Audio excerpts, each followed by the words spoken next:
sebelum mulai, Ibu mau kalian perhatiin samping kanan kiri depan belakang. Adakah teman kalian yang tidak hadir? Hadir semua?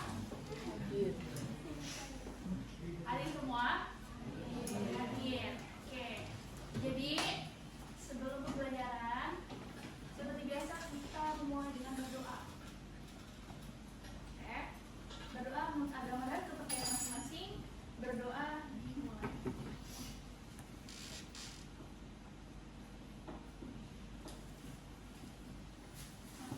Doa selesai. Oke, sebelum mulai pembelajaran, Ibu akan tetap absen untuk memastikan kehadiran kalian semua. Oke. Kansa Fahira, Muhammad Fahri, Rafa. Nah, jadi biar kita semangat pagi ini, di pagi hari ini, di jam 7 ini, kita akan yel-yel. Nanti kalau Ibu bilang selamat pagi, pagi, sosiologi keren, gitu ya? Paham? Oke, 1, 2, 3. Selamat pagi,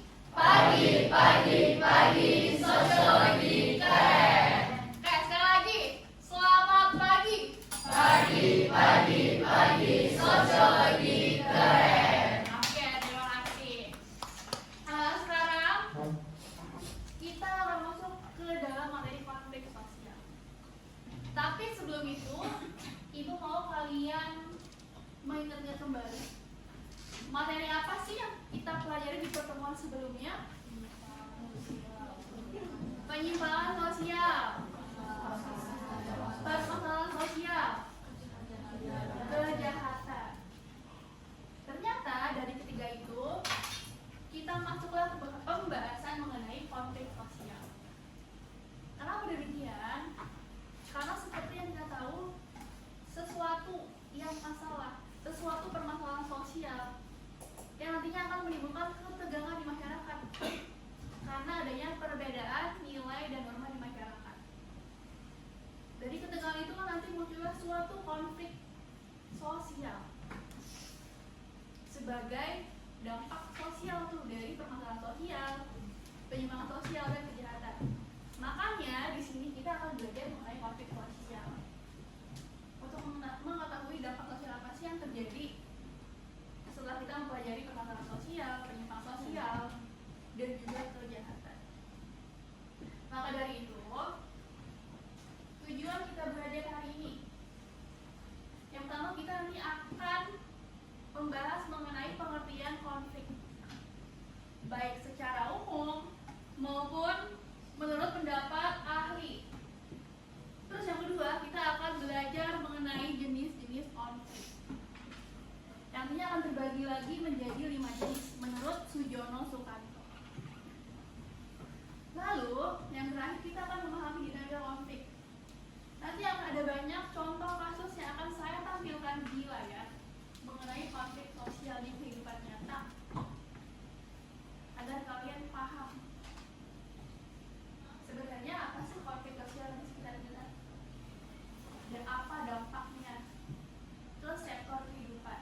Apalagi kita sosiologi, harus ada konteks sosialnya yang berdampak.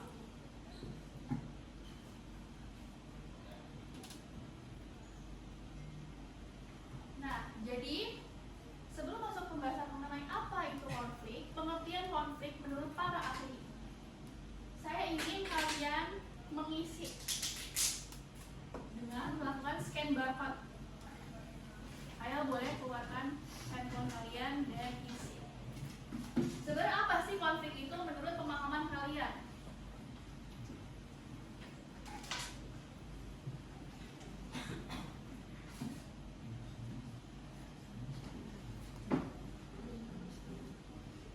Masalah, perbedaan pendapat,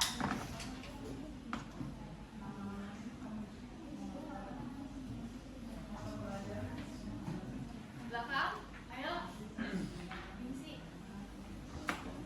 Perbedaan ideal,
definisikan sebagai percekcokan, perselisihan, atau pertentangan.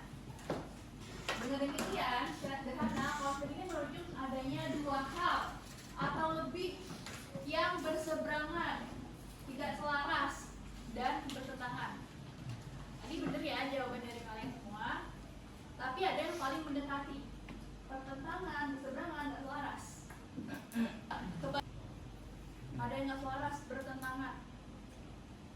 Terus, secara sosiologis, konflik ini diartikan sebagai suatu proses sosial antara dua orang atau lebih, atau juga berkelompok yang berusaha untuk menyingkirkan pihak lain dengan cara menghancurkan atau membuatnya nggak berdaya.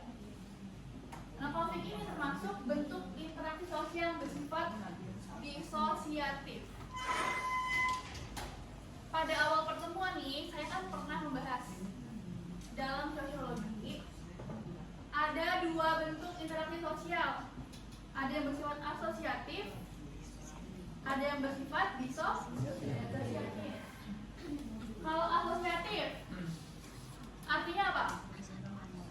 Asosiatif menyatu, integrasi, positif, kerjasama, satu pendapat, satu kesatuan. Itu asosiatif.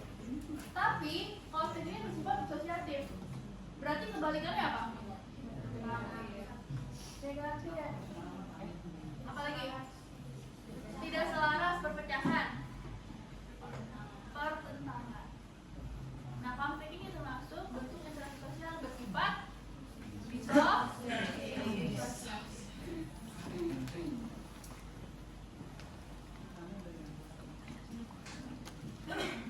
Lalu ada pandangan tokoh. Tadi kita bahas secara umum, bahas secara konseptual, tapi ini ada pandangan menurut para tokoh. Ada di Sujino Sukanto yang menyatakan bahwa konflik ini adalah sebagai suatu proses sosial individu, di mana kelompok ini berusaha memenuhi tujuannya, sama-sama berusaha memenuhi tujuannya dengan jalan yang menentang pihak lawan, disertai dengan ancaman atau kekerasan. Jadi kalau ada yang konflik itu, kalian bayangin ada dua kelompok, tapi dua kelompok ini sama-sama ingin menang. Maka dari itu timbullah suatu tujuan untuk menentang pihak lawan, biar bisa dia mencapai suatu tujuannya. Misal ada dua kelompok yang ingin pakai aula Sisingamangaraja di hari yang sama, di waktu yang sama. Keduanya berseteru nih, karena mereka sama-sama memiliki hak untuk pakai aula. Saya siswa kok, saya punya hak untuk pakai ini. Dua-duanya juga sama, berseteru. Nah, itulah konflik. Dia nggak harus melulu tentang kekerasan fisik, nggak harus berantem, tapi bagaimana reaksi sosial dari pertentangan tersebut. Adanya timbullah ketegangan, perselisihan. Nggak harus pakai kekerasan fisik, tapi kita lihat juga dari respon sosialnya ketika kita berseteru. Itu konflik. Di sini kita masuk nih. Tadi kita sudah membahas mengenai pengertian. Sekarang kita masuk ke jenis-jenis konflik. Menurut Sujiro Sukanto ada 5 jenis konflik. Yang pertama ada konflik pribadi, konflik politik, konflik rasial, konflik antar kelas sosial, dan ada konflik internasional. Ada 5 jenis. Kita akan bahas mengenai konflik pribadi. Menurut Kosa, konflik pribadi terdiri dari 2 bentuk. Ada yang konflik langsung, ada yang konflik tidak langsung. Kalau konflik langsung, hubungannya bersifat parsial. Kalian tahu nggak apa arti dari parsial?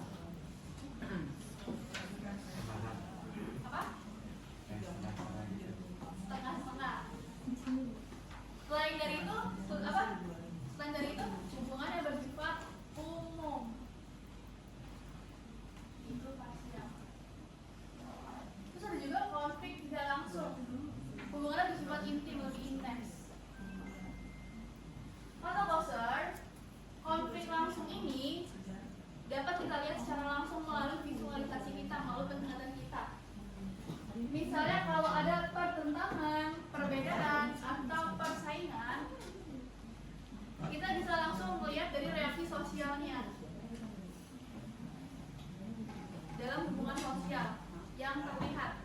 Misalnya ada perdebatan, adu argumen, ataupun sikap marah yang ditunjukkan secara terbuka.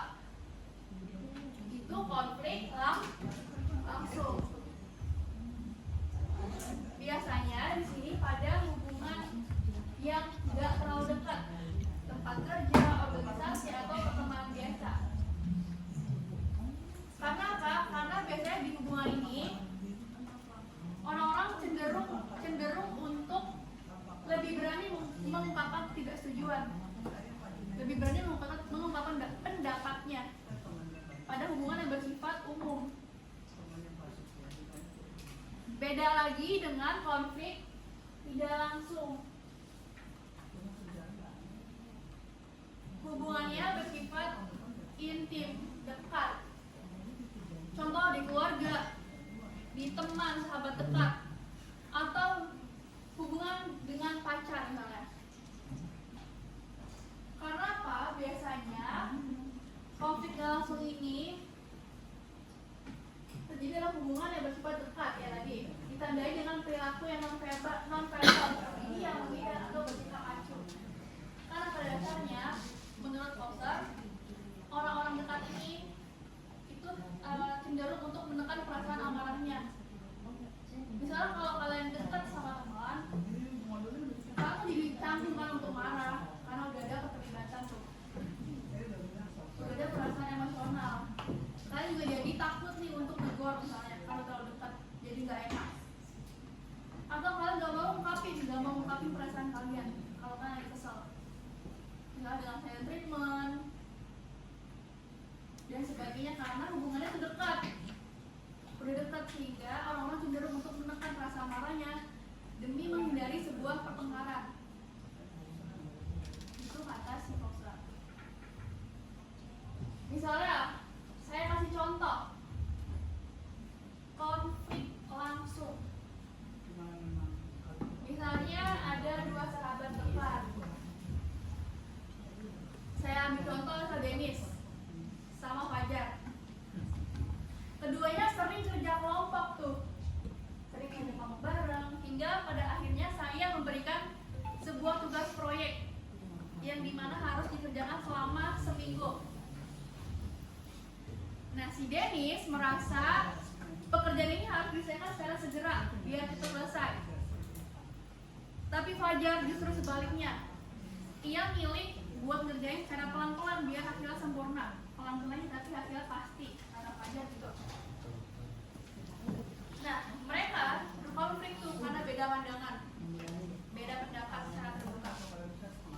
Denis nuduh Fajar itu malas, tapi sebaliknya Fajar nuduh Denis terlalu terburu-buru.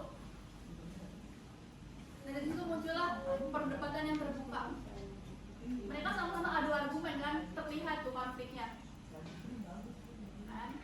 Tapi setelah emosi meledak, mereka itu mulai ngomong dari hati ke hati dan tahu nih apa penyebab konflik itu, apa penyebab kita berantem sih setelah ada perdebatan terbuka. Nah, itulah contoh dari konflik terbuka. Ada perdebatan, ada adu argumen, ada sikap marah yang terlihat. Itu konflik secara langsung. Hubungannya bersifat parsial, umum, sehingga orang cenderung berani untuk nyampaikan ketidaksetujuannya, nyampaikan pendapatnya. Sampai sini paham? Itu konflik langsung. Terus ada lagi konflik tidak langsung, hubungannya bersifat intim. Contoh, misalnya Nayara dan Naila. Ia adalah sahabat dekat sejak kecil.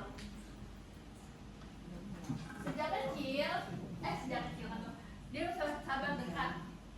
Dia sering curhat bareng, berangkat sekolah bareng, sampai pulang sekolah bareng. Tapi suatu hari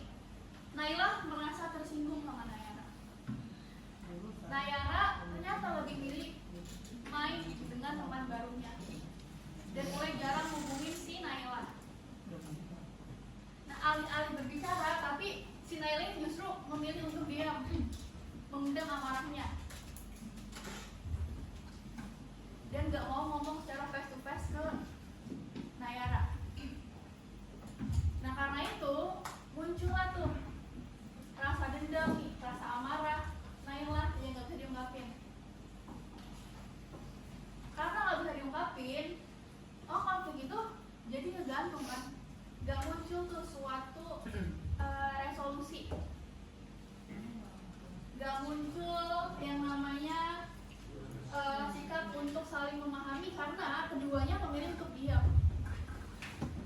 Naila milih untuk memendam perasaannya, sementara Nayara nggak tahu salahnya apa, nggak diungkapin. Saya lebih teman. Itulah contoh dari konflik tidak langsung. Sekarang kita lanjut ke konflik politik. Tadi kita sudah bicara konflik pribadi. Nah, kita masuk ke konflik politik. Apa itu politik? Pemerintah, terus kekuasaan, negara, ya. Terus apa lagi? Hukum, kebijakan. Jadi konflik politik ini terjadi karena adanya perbedaan pendapat, persaingan atau pertentangan antara individu, kelompok, atau organisasi untuk mendapatkan dan melaksanakan kekuasaan serta mendapatkan pengaruh dari pemerintahan. Sama aja konsepnya dengan pengertian konflik secara umum, pertentangan, perbedaan. Jadi ada perbedaan tujuan, ada perbedaan pendapat dalam suatu dunia politik. Itu namanya konflik politik. Ada konflik. Kalian tahu Pangeran Raja Pakubuwono 13? Tahu? Ada berita yang menyedihkan dari Keraton Surakarta karena meninggalnya Raja Pakubuwono 13. Nah, karena meninggalnya Raja Pakubuwono 13 itu menimbulkan perdebatan internal di Keraton Surakarta itu. Ada dua tokoh yang muncul yang sama-sama mengklaim legitimasi kekuasaan, sama-sama ingin naik tahta untuk menggantikan Raja Pakubuwono 13. Di sini saya akan setel, tolong kalian perhatikan.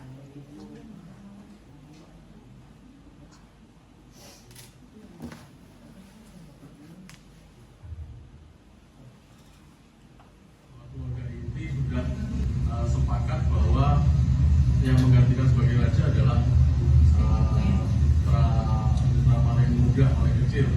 Nah, itu bagaimana? Boleh saja kok semua orang sekarang mau ngomong apa saja gitu. Tapi dasar yang digunakan dari Kemendagri punya. Nanti mereka berdasarkan aja intinya itu apa gitu. Berarti klaim itu belum bisa jadi kebenaran. Ya monggo saja itu, tapi saya selaku yang ketua di situ, ya itu. Akhirnya nanti dapat asosiasi baru dilanjut setelah 40 hari. Harapan saya itu, ini baiknya ke depan seperti apa? Itu loh, cuma ribut saja, ini nggak suka ya. Mereka seperti itu. Saya kan tidak pernah mau ngomong kemana-mana itu, menjaga kerukunan ini semuanya. Sudah sekarang ini. Saya khawatirnya di undang-undangnya itu ada, kamu ribut terus, mengambil pemerintah. Ini pemerintah kita mau apa? Punya. Itulah potongan wawancara. Beliau ini namanya Tejo Wulan. Tejo Wulan itu siapa? Tejo Wulan itu kan tokoh senior keraton yang mengaklaim bahwa Pangeran Hamengkubuwono dijadikan sebagai pewaris sah. Artinya ada dua orang yang muncul sebagai kandidat untuk menggantikan Raja Pakubuwono 13. Ke konflik rasial. Tadi kita udah bahas konflik pribadi, konflik politik, dan sekarang masuk ke konflik rasial. Kalian pernah melihat berita tersebut nggak? Kerusuhan di Lima Papua, kerusuhan diseret diinjil sedangkan kaki pelajar SMA. Jadi konflik rasial ini adalah konflik yang terjadi karena kelompok ras yang berbeda karena adanya kepentingan dan kemudian yang saling bertabrakan. Nah, di sini ada konflik di mana diduga karena adanya aksi rasisme yang dilakukan oleh pelajar berinisial AB. Nah, diduga si AB ini melakukan tindakan diskriminasi dengan melakukan ujaran kebencian, menyinggung perasaan teman sekelasnya pada saat jam pelajaran. Dan AB ini ternyata berasal dari luar suku Papua. Diduga si AB ini dari Makassar.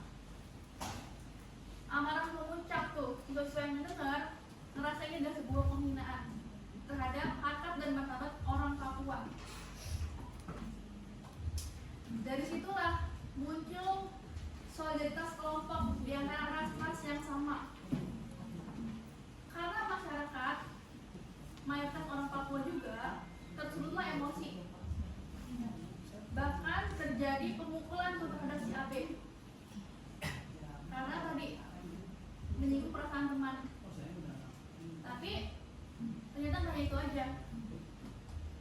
Berita ini sudah menyebar luas ke luar lingkungan sekolah, bahkan ke masyarakat. Masyarakat yang dengar langsung tuh berhamburan datang ke sekolah, melakukan demonstrasi akibat ulah si AB tadi, padahal itu awalnya adalah ujaran kebencian. Itu dia, percikan api kecil itu bisa berubah menjadi api yang besar, apalagi di lingkungan masyarakat Indonesia yang heterogen, yang beragam. Dan di sini bahkan konflik itu udah menyebar luas, terus adanya pemberontakan, perusuhan, pembakaran, bahkan kios dari orang tua si AB ini dibakar. Terus mes perwira, tempat tinggal para tentara, dibakar. Asrama Polri dibakar. Dan menyebar luas tuh konflik tersebut ke beberapa daerah, dan ini ada aksi pembakaran. Nah, kenapa sih konflik antar ras ini bisa meluas? Ya ini, karena tadi ada solidaritas kelompok ras. Kesamaan ras itu bisa menumbuhkan rasa kebersamaan dan solidaritas, sehingga konflik antar ras bisa meluas karena dukungan dari kelompok yang merasa memiliki identitas yang sama. Sampai sini paham? Oke. Karena waktunya terbatas, di sini Ibu ada sebuah game.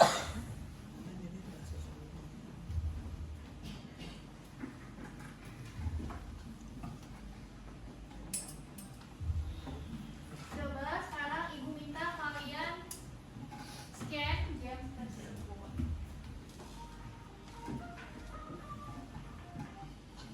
Oke, di scan dulu semuanya.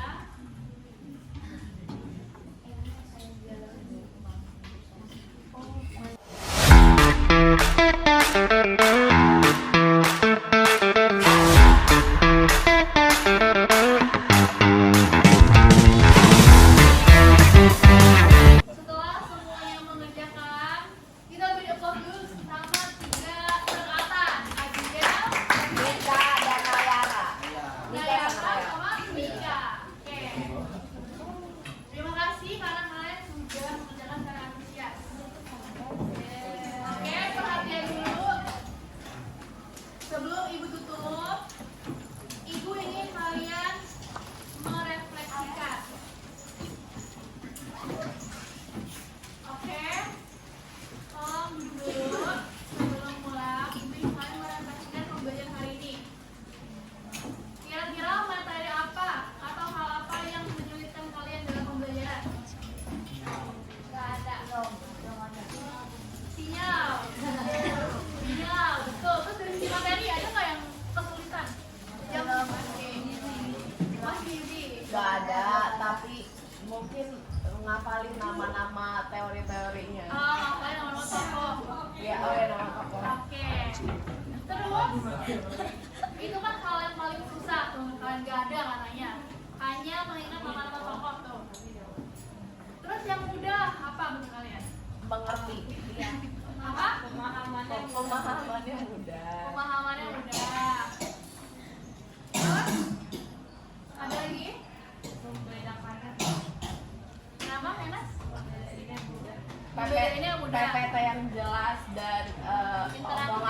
stabil yang nyampe ke kita. Absolut dong ya. Oh, oke, thank you, terima kasih. Dari sisi materinya berarti udah dipahami? Ya. Oke. Terus apa sih yang menurut kalian paling ingat, yang paling berkesan di pelajaran hari ini? Games. Oke, game. Terus ada lagi? Cukup. Oke. Karena kalian sudah merefleksikan apa yang susah, apa yang mudah, apa yang paling susah. Jadi kesimpulan ini adalah konflik sosial ini merupakan bagian yang nggak bisa dipisahkan dari kehidupan masyarakat. Jelas dong, karena setiap individu punya perasaan dan pendirian yang berbeda, perbedaan kepentingan, nilai, serta pandangan. Konflik tadi kita udah belajar 3 jenis, ya kan? Konflik pribadi, konflik politik, dan konflik rasial. Jadi sebenarnya konflik ini memiliki 2 sisi. Ia bisa menjadi sarana konstruktif untuk menciptakan perubahan yang baik, tapi bisa juga mengancam disintegrasi, mengancam persatuan. Oleh karena itu, kita sebagai anak sosiologi sudah tentu harus membedakan, sudah pasti tentu harus paham tentang isu sosial,